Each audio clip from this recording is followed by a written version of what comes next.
Hi everyone, welcome back to our channel.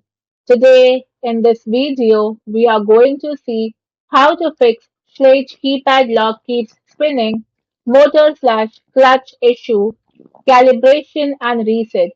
To quickly fix a Schlage keypad lock that spins freely without engaging the deadbolt, start by resetting the lock's electronics. If that fails, the issue is likely a misaligned spindle or worn internal clutch. Here is a simple step-by-step troubleshooting guide to help you resolve the spinning issue. Fix 1. Hard reset the lock's electronics. Remove the battery cover on the interior side of the door and disconnect the battery.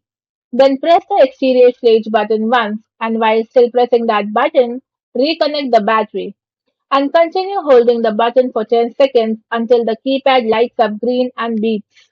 Fix 2. Check the cam and spindle alignment. Remove the interior assembly by unscrewing it from the door, and ensure that the deadbolt is fully retracted or open. Now check the cam, the rotating metal piece that the spindle goes into. The arrow on the cam should be pointing straight down when the bolt is retracted, and if it is pointing up, take off the assembly and realign it properly. Fix 3. Clean and inspect internal components. Remove the interior plate and take a look at the gears and the spring-loaded engagement pin, and wipe away any old sticky black residue.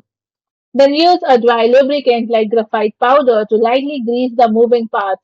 Avoid thick oil-based lubricants or heavy greases that will attract more dirt. Fix 4. Adjust spring tension. In some models, the solenoid relies on a small spring to pull the engagement pin into place.